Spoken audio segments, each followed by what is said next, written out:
I was looking over chapter 6 and I actually have a question. With the permissive, I saw your example of thyroid hormone promoting beta. Would there be a comorbidity of having hypothyroidism with asthma if they kind of promoted those beta adrenergic on the smooth muscle? That's a good thought. Let me think about that. I didn't know if you just knew off the top of your So head. hypothyroid is going to be that there's a lack of thyroid hormone, which means it's going to interfere with the production of those, which means that it's going to, I'd say probably it's going to interfere with the response to an asthmatic attack. Okay. Just thinking about Because I know a lot of like the long-acting beta agonists are what a lot of people use, Advair and ones like that. So I didn't know. I didn't know if you knew off the top or if that was something that would be. Yeah, So I don't know more than just doing a logical deduction. Right, and that's right what on I the had. spot. Okay. Yes, but thanks for thinking.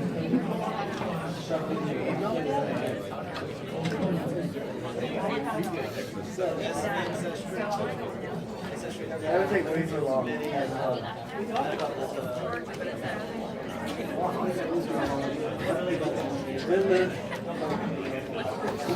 Then what is it? So you're going to take off really?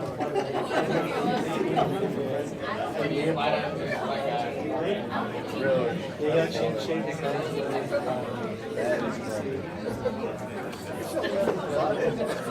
I mean, like, well, how did you prove it? Think about how many times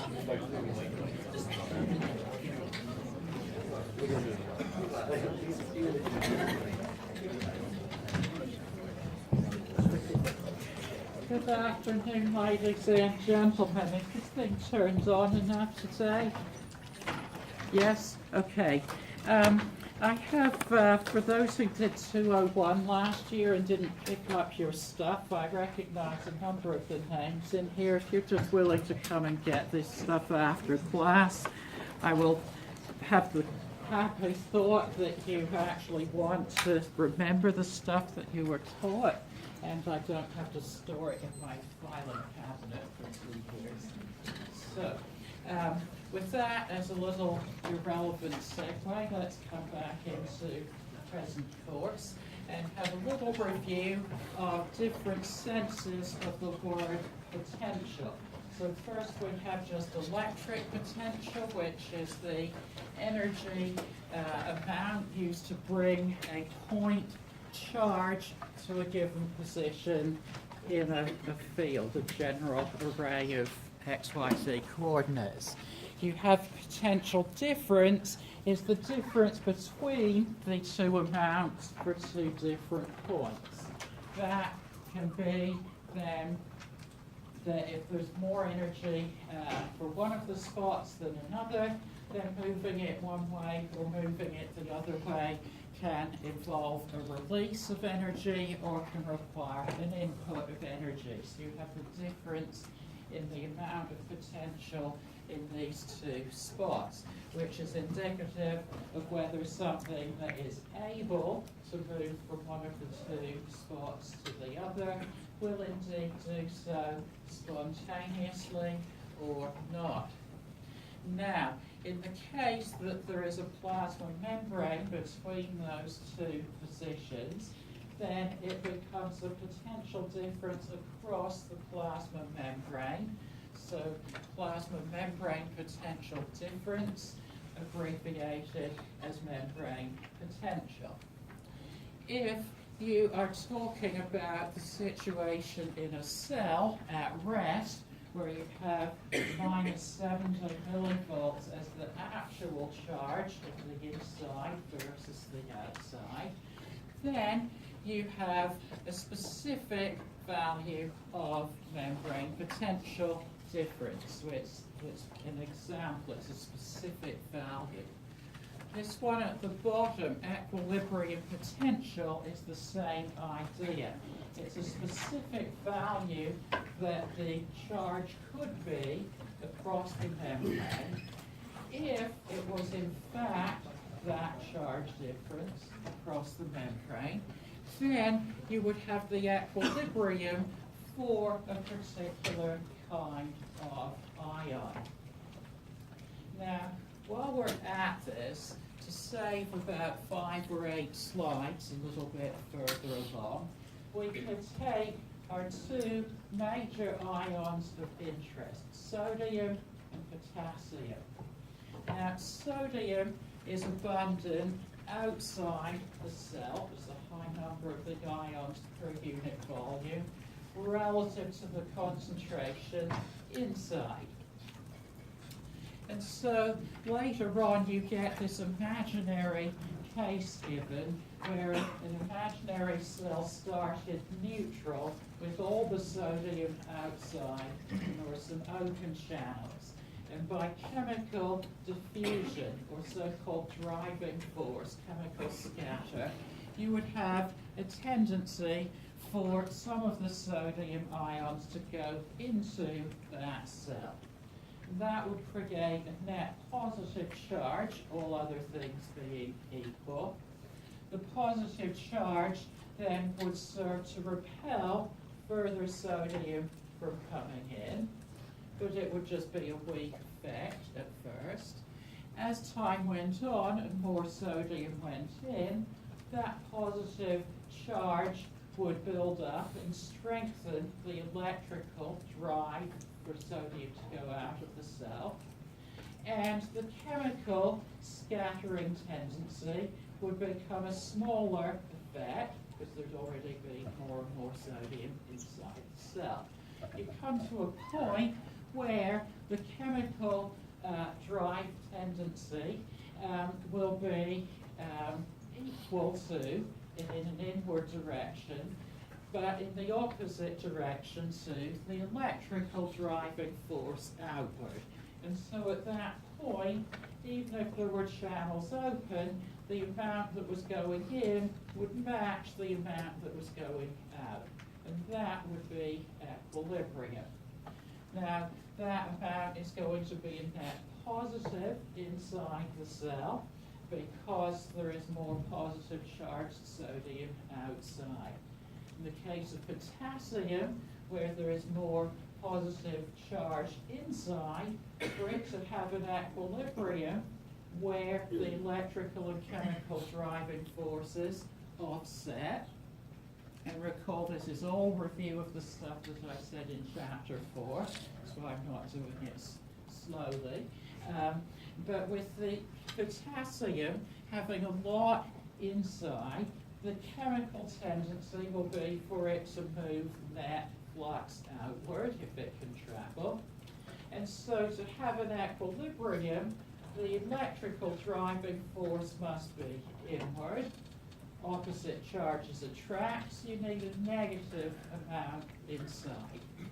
So there'll be several slides that are covered by that review, saying that chemicals scatter in a manner that evens their concentration. Opposite charges attract. There is more sodium outside than inside the cell, and there is more potassium inside than outside. if you understand those concepts of equilibrium potential for those two ions, you will end up, when we come to establishing resting membrane potential, you will end up understanding why the membrane ends up at minus 70 millivolts. Now, while we're at it, I want to introduce these other concepts which differ in kind from these potential differences, which are just a given difference in charge between two locations at one given moment in time. So these ones are potential differences. These ones here are changes through time in the potential difference. So they are potential difference changes, also abridged just by using the word potential.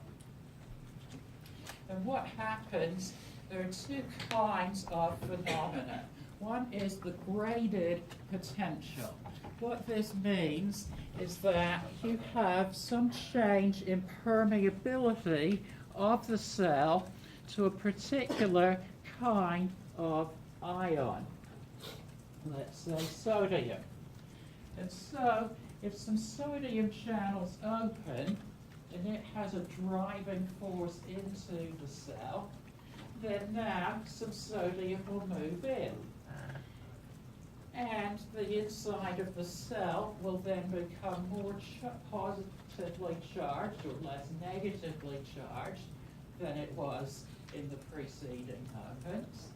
And so you will have a change from this resting minus 70 millivolt value up to minus 69 millivolts. And if more channels open, you get more sodium come in, and the value will go up to minus 68 millivolts, and on and on. So it's graded in the sense, as in a graduated cylinder, that there are a whole progression of values that the membrane potential could reach. In the subdivision here, these kinds of variations can occur when a receptor on a particular neuron is activated. Then if you have that it's a fast ligand-gated channel, for example, that will be an opening of a channel, and that will cause a change proportionate to the number of open channels and how long they're open. That will cause a change which is a receptor potential difference change, abridged receptor potential. When you get to a synapse, which is the connector between one neuron and another, where one releases a signal molecule and it binds to receptors on the next cell, then you have, again, a change in the permeability and a change in the membrane potential on that cell that comes after the synapse. And that is then a synaptic potential. So these are subcategories of graded potentials, meaning potential difference changes. Now, this last one, which we'll come to later, is another change in time of the potential difference across the plasma membrane. And this one is much larger, and it follows a constant pattern in all instances. So it is not graded. It follows what we'll see as all or none principle. It happens or it does not happen. The basis for these ones is going to be the opening and closing, generally, of ligand-gated channels, and sometimes mechanically gated channels. Whereas these ones are going to be involved in the opening and closing of voltage-gated channels. So this one's a nice little overview of the different kinds of things people mean when they refer to a potential.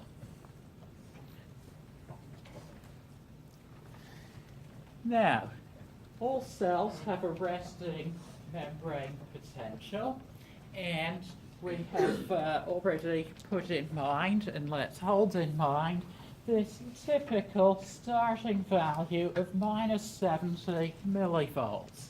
And the question is, why does it have a potential of minus 70 millivolts? And the fundamental answer is, how big a concentration difference is there between sodium inside and outside the cell? How big a gradient? And likewise, how big a gradient for potassium inside versus outside? And then that is combined with the permeability of the membrane to these ions. So it's the combination of these three things. What is the gradient of sodium? What is the gradient of potassium?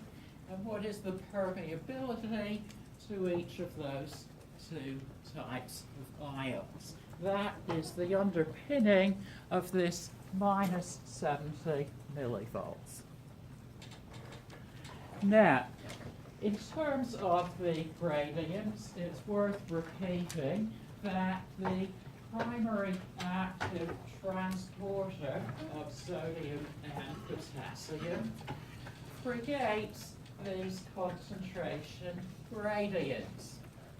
And it does so by pumping sodium from its low concentration area inside the cell out to the external extracellular fluid where it's already concentrated, and then on the way back bringing two potassiums in, again against their concentration gradient. Now, a component of how the cell becomes negatively charged inside is that if you take 3 pluses out and bring 2 pluses in, that's a net of pumping positive charge directly out of the cell.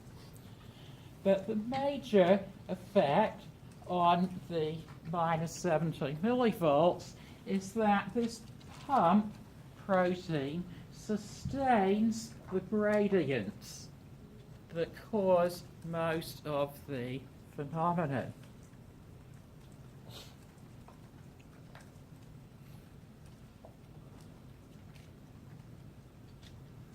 So, recapping, leak channels which allow the ions to get into or out of the cell all the time are present in a modest number all through all the parts of the neuron. The dendrites, the soma, the axon hillock, axon and axon terminals, and then any axon collateral that may branch off the central axon.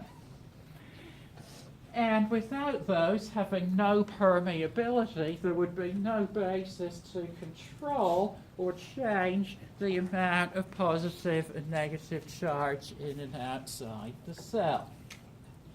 The ones where you get a signal moving away from baseline are the ligand-gated ones that open or close when a messenger, a ligand, binds to a receptor protein, in this case in the plasma membrane of the neuron.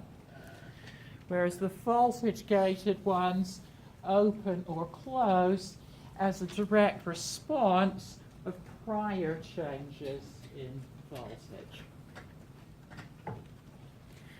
Now, you've got this idea already that an ion is at equilibrium when the chemical and electrical driving forces are equal and opposite. And these next several figures can be skipped because I summarized them a few moments ago. Just as a point to reiterate, you're not going to be asked to memorize this equation, but just as a note, this equation tells you not only that if there is more of a positive charged ion inside the cell, that its equilibrium potential will be negative, but the equation indicates that the concentration ratio between inside and outside determines how negative this value is. So all the time this number is less than this one, you get a fractional value less than 1, you have a negative value for this overall term. But if this got to be 2 versus 140, it would be more negative. There would be a much larger difference in concentration between the in and outside. And so this value would be minus a larger number. So, in the case of potassium, you have this ratio of 35 to 1 in terms of the numbers inside versus outside the cell, which corresponds to this minus 94 millivolts at equilibrium. So you have to have a really negative charge to offset the large concentration imbalance between the inside and outside of this cell. In the case of sodium,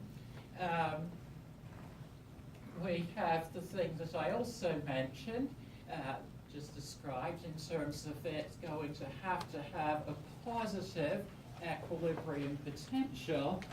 Here the magnitude is 60 units versus 94 units, and that being a smaller number reflects that the ratio outside versus inside is only 9.7 to 1. So it's 9.7 times the concentration, whereas with the potassium it's 35 times the concentration going the other way. So that's why the equilibrium numbers not only positive and negative, but why they have the numeric values that they have.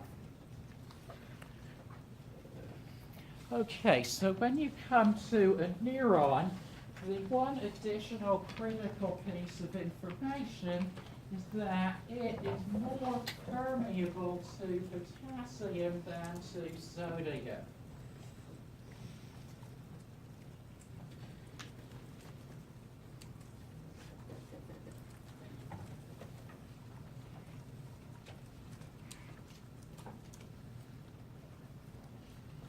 So, if you started with your imaginary cell with no net charge, and the only ions of concern were the sodium that was outside and the potassium that was inside, and it's a fake situation because it's infinite ratios here, but if it were in this situation, what would happen is that there would be a tendency chemically for the sodium to move in and for the potassium to move out.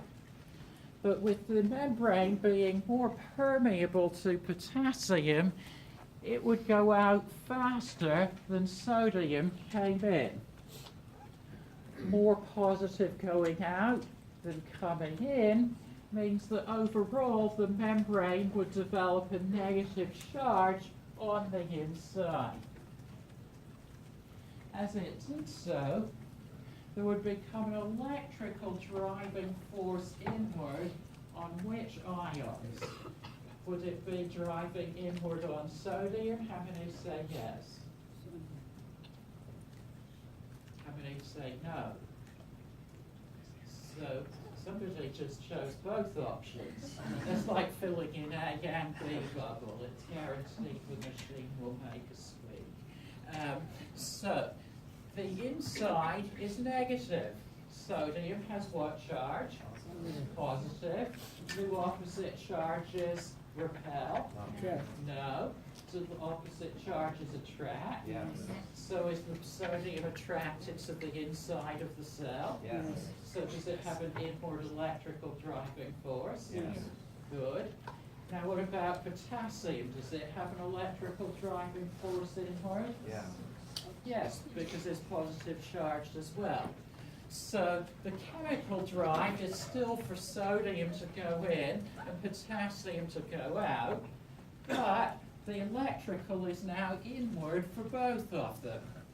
Still relatively weak, it's not the prevailing force, but the overall consequence in summing those two phenomena is that you end up with a weakening of the driving force on potassium to leave the cell, because it's now electrical, or it's now chemical minus electrical, and an increase in the force on sodium, because it now has a chemical plus an electrical driving force.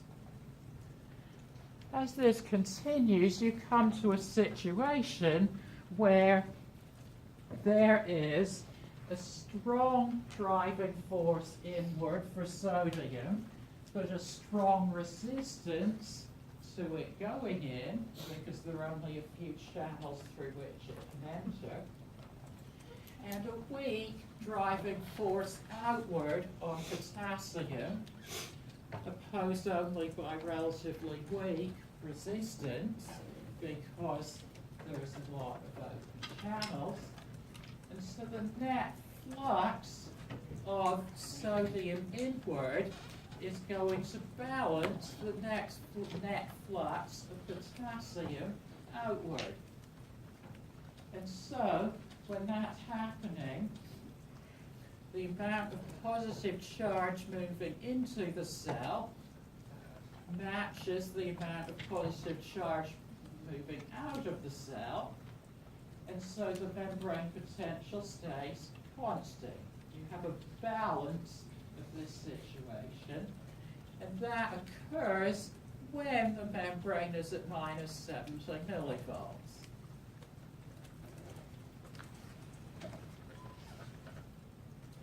Questions? Okay.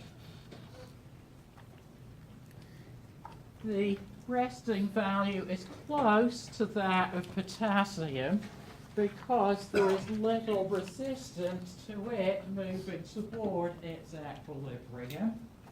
It is far from that of sodium because there is a high resistance to sodium moving through. If no sodium could move through, then it would not in itself cause any change in charge. But there is the capacity for some to go through, and so the actual membrane potential is partway from the potassium up to the sodium level. Okay, and this all says the same thing. So you're 130 millivolts away versus 24 millivolts for the potassium versus the sodium. You're closer to the potassium equilibrium because there's less resistance to it actually flowing. These flows then are occurring on an ongoing basis, and in order to counteract the otherwise eventual situation of just having everything equal across the membrane and no charge of any kind, you have this pump working against this passive process. So the counterbalance of those two allows the membrane to stay at a resting value which can be changed. I told you this one already. Our concern now is with the signaling through changes in membrane potential. So, you have heard many a time, probably since primary school, that neurons send signals, and in particular that they have electrical signaling which leads to a response in the target cell, which is the neuron after the synapse in most cases. So, the essence of this is covered, let's just go back to this, that here, this value is close to this one and far from this one because the membrane is highly permeable to this relative to this one. If the permeability changes, then there will be a change in the actual value of the membrane potential, away from its resting value. And that occurs when one of these kinds of gated channels opens. So the quintessential example is that a gated sodium channel is opened. So now everything that was the case, sodium is abundant outside, strong drive inward, strong resistance. Potassium was a weak drive outward, weak resistance. Those four things that achieved that balance, three of them are the same, but one of them has been altered, and that is that the resistance to sodium going into the cell is weakened when channels in the plasma membrane open. And so if something is being driven and then a resistance that is stopping it from happening is removed, then the thing happens. And so you have sodium moves into the cell. Sodium is positively charged. The cell becomes more positively or less negatively charged than it was a moment before the channels opened. This is called depolarization because the amount of charge on the membrane moves toward zero, so it decreases. So it becomes less negatively charged than before. In certain circumstances, the charge is going to go actually to a positive value, going to go up to 30 millivolts. And so in that case, in a very technical sense, you could say, well, now it's getting more charged again, just on the opposite side. But in terms of our use of the terms, we use depolarization for moving to a more positive state than before. So if we had that zero was here, and this happened, and then it went back, we'll just refer to the whole of the rise as depolarization. If you have a depolarization, and then those channels get closed again, then you will return gradually to your original state. And that phenomenon, returning, is repolarization. Instead of a sodium channel opening, you could have a potassium channel open. There, your situation of strong force against strong resistance for sodium would be the same as at rest. Your weak force on potassium to go out would be the same as at rest, but your weak resistance would be even weaker. And so the potential would go down from minus 70 even closer to minus 94 millivolts. And that would then be an increase in the amount of polarization. And so this prefix hyper, as with hyperosmotic or hypersecretion, hyper again means excess. And so you would have a large or excess polarization more than 70 units. So you'd have minus 75 millivolt potential would be a hyperpolarization. polarization. Now we come to the graded potentials and then the action potentials. The graded potentials are due to an opening or closing of some of these channels. In some instances, the opening will lead to a depolarization, in others to a hyperpolarization. In this depolarizing instance, if you have more of the given kind of channels open, well, they open briefly, but then they get opened again several times, you will get a larger amount of the particular kind of ion flowing in or out of the cell. In case of sodium, it would be positive charge flowing in, which would depolarize the cell. So it varies according to the number of channels open, which can be achieved on an almost continuous scale based on the number of ligand messenger molecules binding to receptors. So, once the charge has got through here, there's this little opening region, because it's not an opening of channels throughout the plasma membrane. Its signal is in a little discrete location. Once that has happened, and in this case some positive charge moves into the cell, well, it then is a positive area of membrane right beside a negative area of membrane. And now opposites attract, and there's no resistance whatsoever. And so the positive that's in this one little spot here, 10 units of it per, let's say, square micrometer, they dissipate in all the different directions.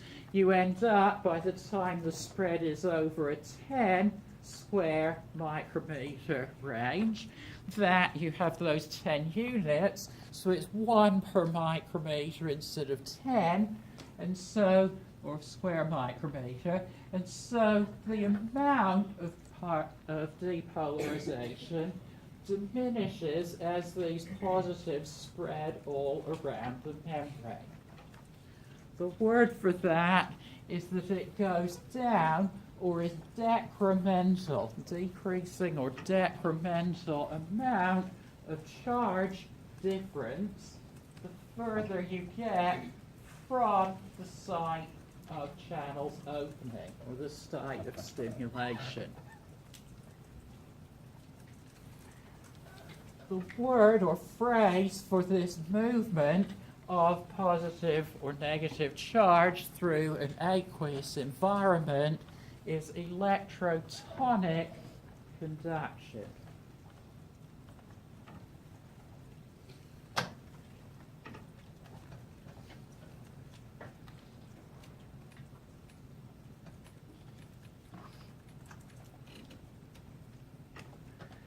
Okay, now we come to the fact that as those graded potentials, which are the signals received from a receptor, from a pressure, from a messenger such as another neurotransmitter, from an upstream cell, as those cause changes in permeability, they influence the spread of charge around this membrane. Some change in charge gets all the way to this point here called the axon hillock, where the axon has its merger point with the soma. The distinction of the axon hillock and further along the rest of the axon is that it is very rich in voltage gated channels.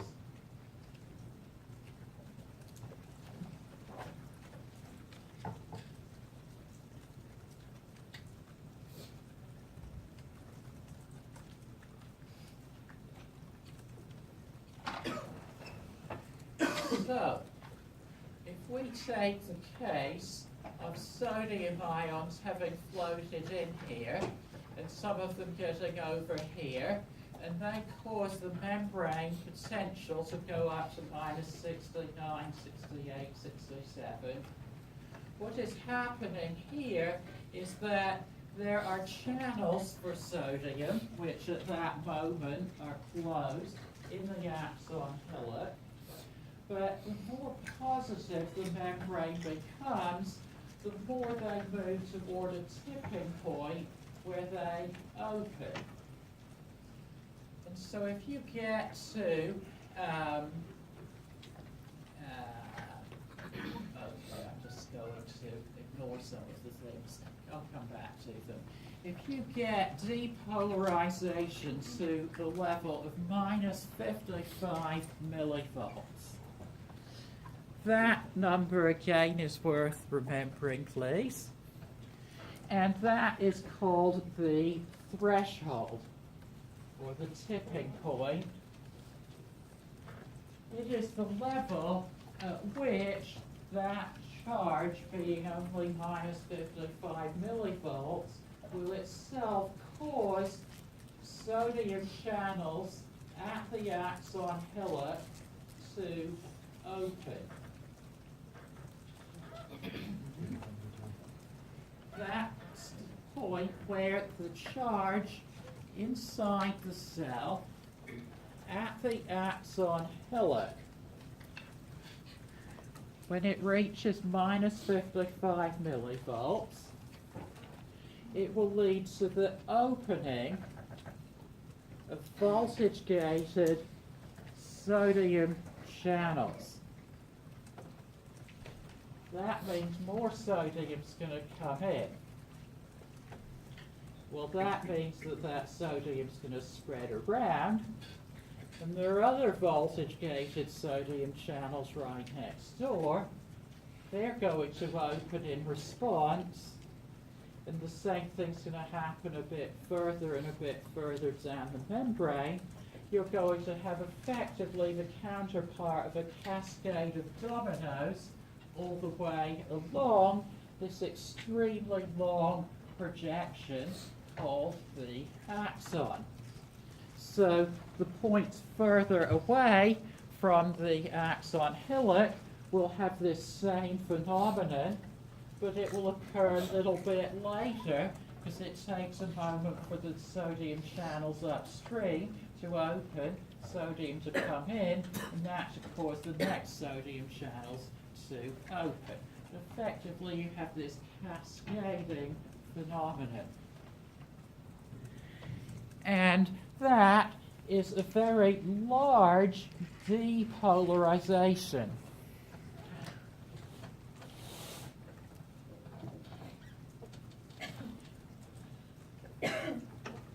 Once all the sodium channels in that area have opened,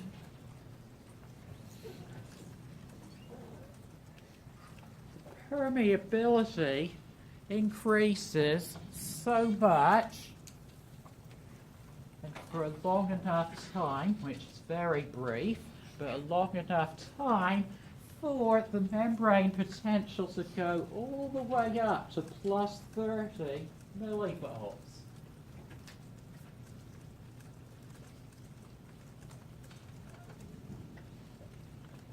So in that moment, that area of membrane is much more permeable to sodium than to potassium.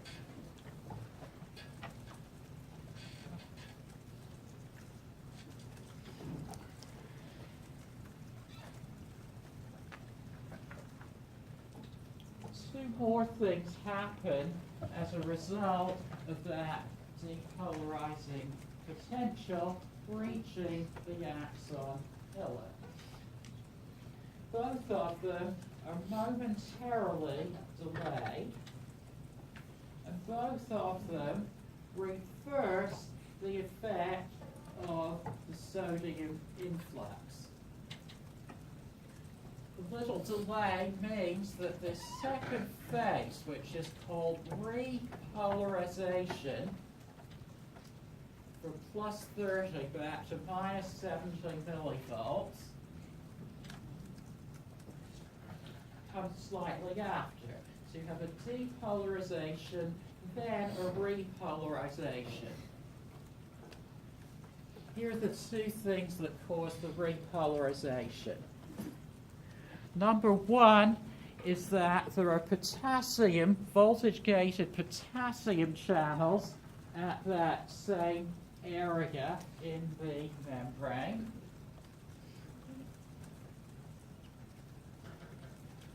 They have a delayed opening.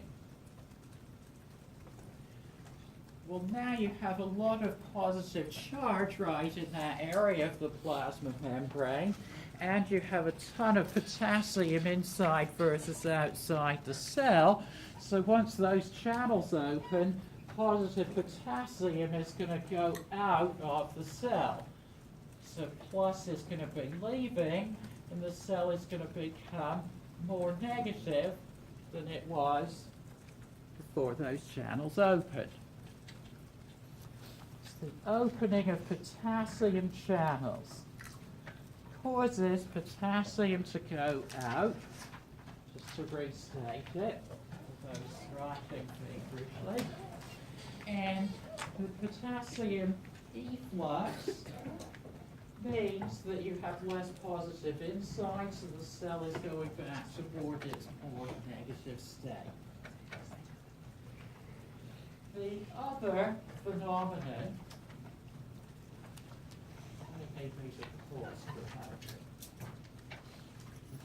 the other phenomenon is that those voltage-gated sodium channels have two gates. And the ones we talked about were called activation gates. Those are the ones where they open and the sodium surges into the cell. The delayed response is that the second gate, called the inactivation gate,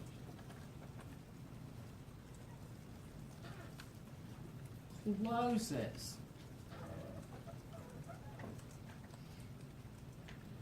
And that means that sodium can no longer continue going into the cell.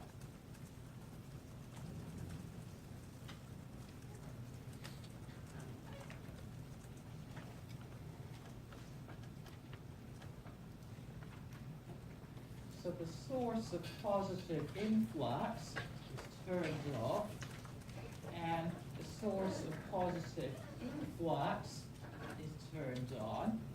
And so the membrane potential comes diving down.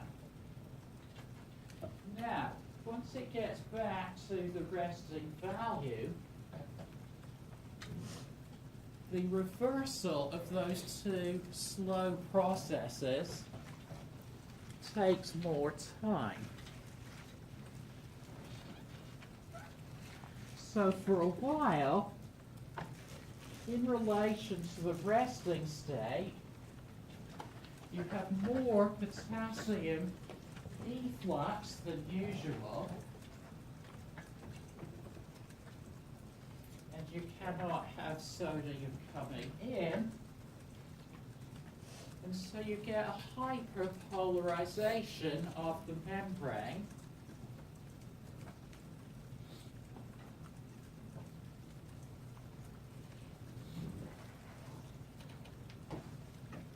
Which is the third phase in the action potential.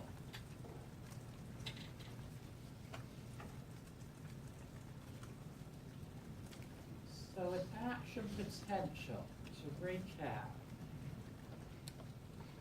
an action potential consists, when the cell reaches threshold, of an opening of voltage-gated sodium channels, their activation gates open, and allow a large depolarization. Phase 2, the sodium inactivation gates close, which turns off the sodium influx, and potassium channels open, which allow for potassium efflux. Those two cause repolarization.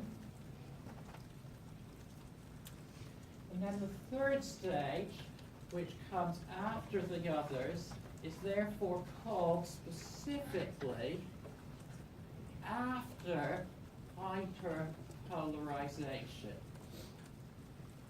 So it is a hyperpolarization of the membrane that occurs after the other two phases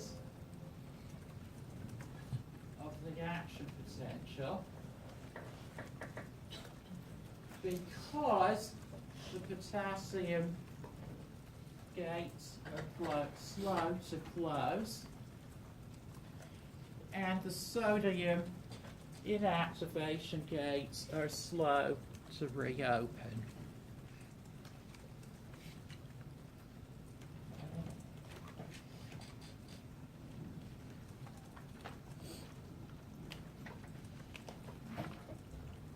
Next little point is that the sodium activation gates close by the time that the inactivation gates are opened again, so that the slow process of the cell getting back to its resting condition doesn't allow just for more sodium to start leaking in again. So these three steps happen in this typical pattern, one after the other, and at the end, if the stimulus that was there at the start has been removed, then the cell comes back to minus 70 millivolts. Effectively has this little blip in its membrane potential, and it comes back down to rest. That occurrence at each stage, like a waveform moving along an ocean surface, but the water itself just going up and down, that change in membrane potential is propagated all the way along the membrane. Now let's flip back to some of this other stuff. So a graded potential, if it depolarizes the membrane toward its threshold, will be excitatory or stimulating. If it moves further away from the threshold, it will be repressive or hyperpolarizing or inhibitory to the generation of an action potential.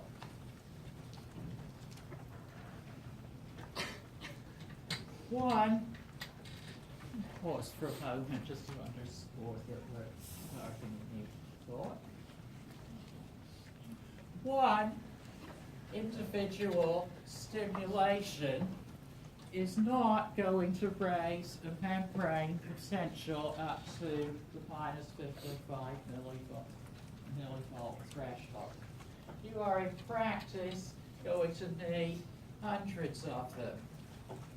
So, in order to have those hundreds of tiny effects add up to get you to minus 55 millivolts, you have to have that the amount of positive charge inside the cell, relative to what was there before, can build up.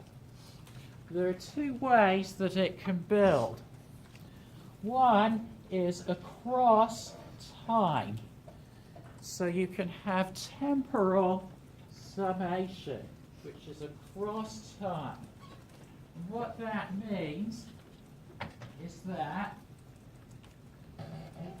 if you stimulate one of these ligand-gated channels, it opens for a little while, then it closes, and in that little interval, a little puff of positive charge moves into the cell. That won't fade away instantly. So, if you get another little irritant signal causing that channel to open up again before the charge is floated away, you get more plus come in and it adds up. You've had two little puffs at the exact same location, close together in time, that is summing or adding up across time. That is temporal summation. You get enough of that, you build up and you can come toward the threshold, get to the threshold at the axon hillock, and back you initiate an action potential. The other way it can add up is that if you get these little irritant stimuli at several different points on the target neuron, then you get a little puff comes in here, another one here, all at the same time. And the positive charge that came in at all those little locations near to one another, they add up. So you have what's called spatial summation across space, so nearby but not at the exact same location. You have at the same time several little bursts of channels being opened, and the amount of depolarization inside the cell sums up. The combination of temporal and spatial summations, if they are sufficient to get to minus 55 millivolts, trigger the voltage-gated sodium channels, and the rest you've heard. Action potential happens.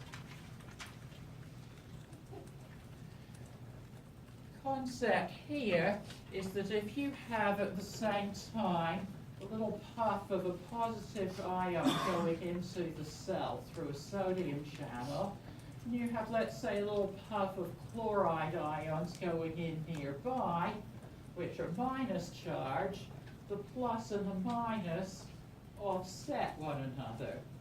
So you get a summing of positive values with other positives, but you can, in this case, sum up a positive number and a negative number.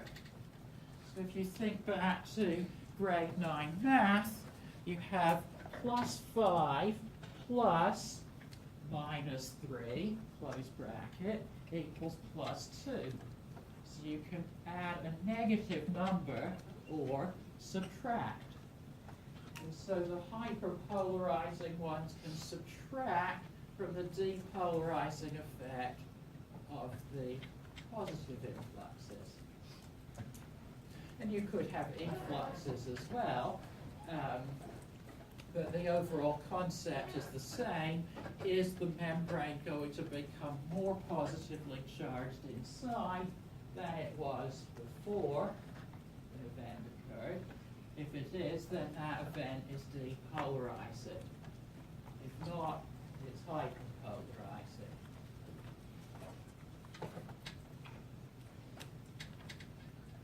Okay, so yeah, let's pause on this one for a moment to make sure we've got it. So the graded potentials are mainly dendrites and cell body, whereas the axon is the site for the action potential. The strength, the magnitude of the graded potentials is a little bit, just a few millivolts or even microvolts for a single stimulus. And then if you have more stimuli, they add up, so they're graded. With an action potential, all of the channels will get activated once they reach threshold. So you either have a 100 millivolt change or you don't have a change. It's either or. the direction of change. Graded ones can be hyperpolarizing or depolarizing.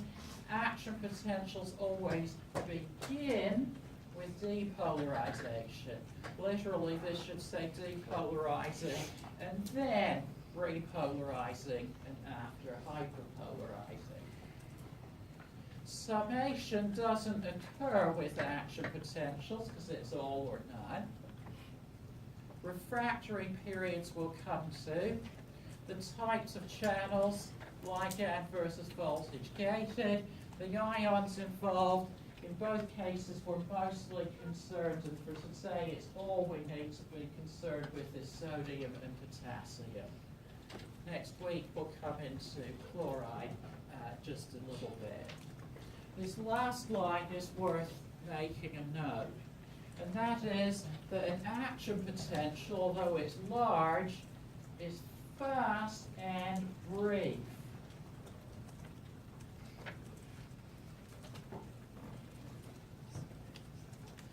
So you have just 1 to 2 millisecond time interval. That after hyperpolarization is relatively longer, but more shallow. The graded potentials can last on a comparable time scale all the way up to seconds, which is 1,000 times longer. So you can have graded potentials that extend far beyond the duration of an action potential. And that's going to be fundamental to another aspect of signaling, which is not mentioned here, but which is called frequency coding. We'll come to that in a few slides worth. Good pausing point. Questions? No? Okay. So there's your action potential. Depolarization, the sodium starts to come in, rapid opening of sodium channels, the slow delayed closing of sodium channels and slow opening of potassium channels leads to a repolarization. And then because the reversion of those slow processes to normal is also slow, then you get this hyperpolarization after the other two steps. So if I ask you, as I've done before, what are the 3 stages of an action potential? I'm looking for depolarization, the first 2 points out of 6. Repolarization is the next 2 points. After hyperpolarization is the third 2 points. If you just say depolarization, repolarization, hyperpolarization, that gets you 5 out of 6. So in the case of an action potential, the hyperpolarization is specifically after the other 2 stages. 5 out of 6 is actually 3, or B. 6 out of 6 is 100%. This picture simply shows how the change in sodium and potassium permeabilities overlaps in time with the phases of the action potential. It's a drawing of what I've been saying. Sodium permeability way up in the depolarization, way back down in the repolarization, stays low. Potassium permeability, no initial effect, then it rises and it stays above baseline until well after the end of repolarization, and that causes this after hyperpolarization. So this figure is no separate memory, it's a direct consequence of the words I said. For those who like pictures, you can remember this pattern and you can figure out what words you would like to say or write to express the phenomenon. There's one phenomenon presented different ways. Okay, I told you that as to how the sodium channels operate. Here is a picture of what I verbalized. In the case of potassium, I also said those things. And now I said all of this as well in the same words, because this is just a diagrammatic overview of that fundamental point that the voltage-gated channels consist of fast opening of the activation gate for sodium influx and slow closing of sodium inactivation gate, stop sodium coming in, and slow opening of the potassium channels to let potassium out and repolarize the cell. So those few words say all of this plus all of those preceding 3 slides. You can take any one of those things as your way of remembering. You don't have 5 times the amount. This stuff here you could go through on your own if you want. All of it is straight deduction from the same things already stated. So if you want to remember this one instead of one of those other 4 ways of saying it, that's equally valid. Questions?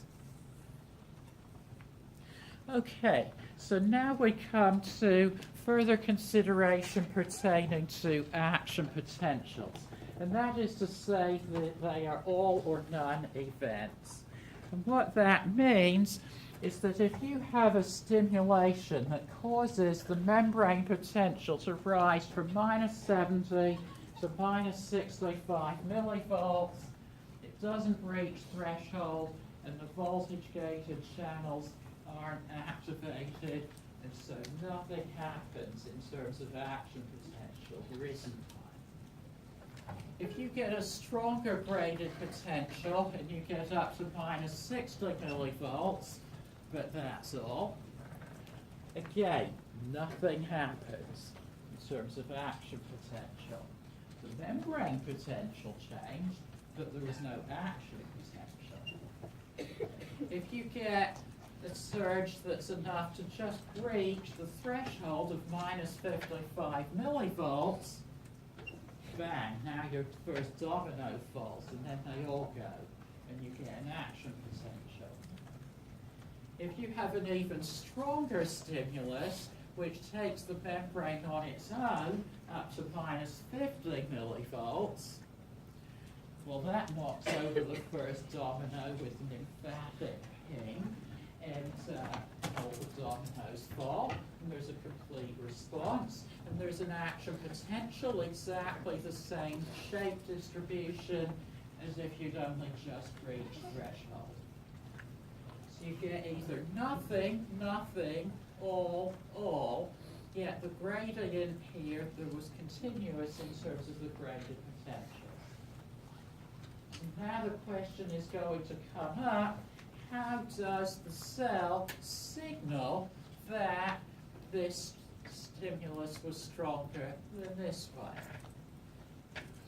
And there are 2 key phrases. One is refractory period.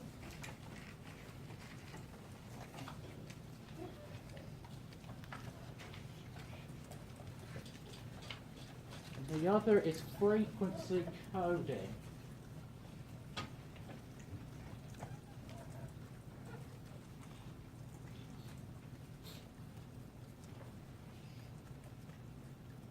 Also very relevant to remember at this point that the graded potentials often last a lot longer than the action potential. So what happens in a refractory period is that if you have, and I'm going to skip to the picture for this one, if you have a cell depolarizing, the dominoes are falling. If you send more stimulation, well, they keep falling, but once they're fallen, and that's that. They are all open. That membrane potential is going to minus 30 to plus 30, and that's it.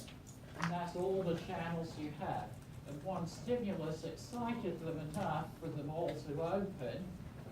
Now, all of them will close when the inactivation gates close.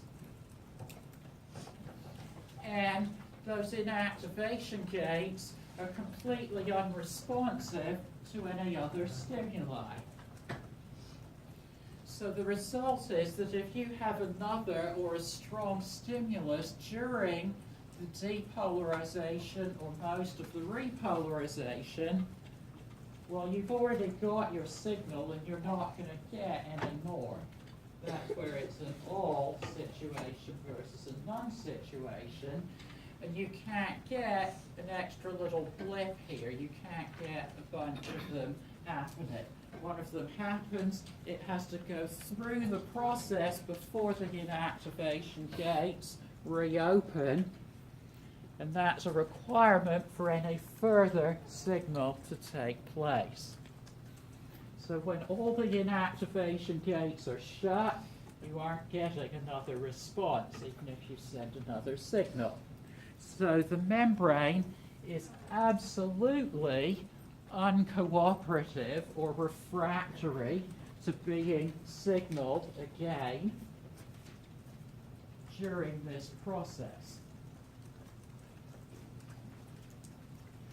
As the action potential works its way through the system, and you come into the repolarization, late repolarization and after hyperpolarization, now some of the sodium inactivation gates are opening again, because they aren't all going to reopen throughout the whole vicinity at exactly the same instant. They're going to open out gradually, the same as if you have a flower garden and the sun comes out. Not all of them are going to open poof, completely at exactly the same instant. There's going to be a waking up phase. And that effectively is what's happening to these sodium channels. So, if you had just the bare minimum threshold stimulation, and it was sustained for a whole second, so all the way through this process of way beyond, that you stayed at the stimulation putting you at minus 55 millivolts, well, that's plus 15 millivolts of polarization.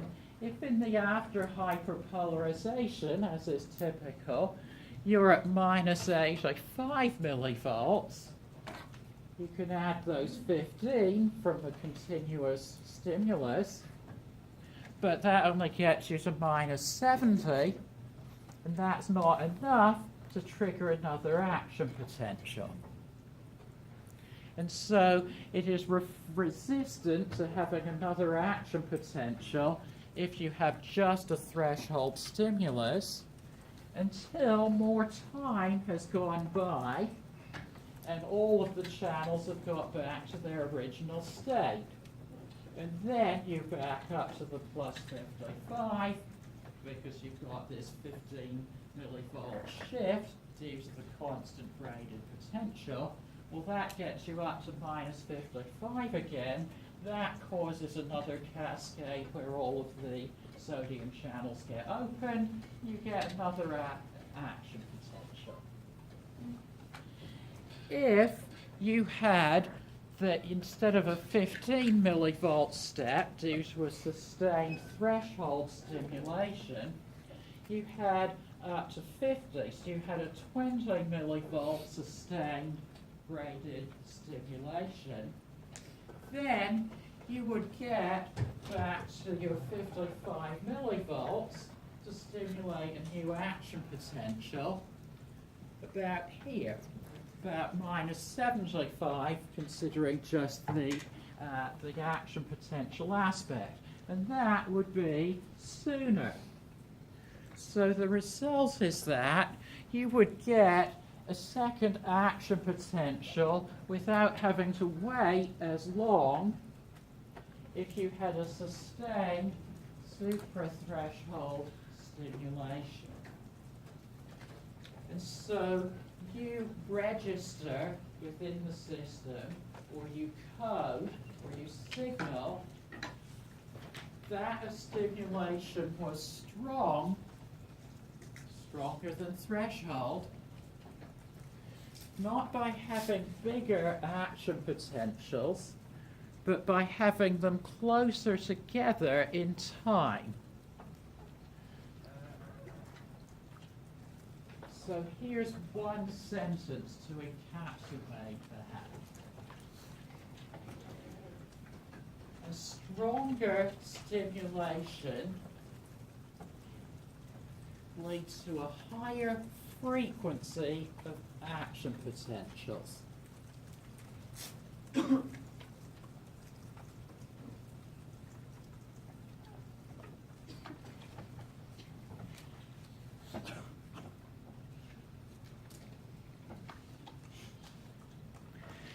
So, if you have just enough for another action potential, but nothing to spare, and but you need more because you're at -805 millivolts, then this membrane is more resistant than usual to having a new action potential.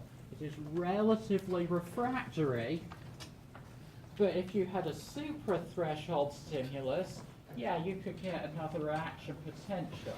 So it's not totally refractory.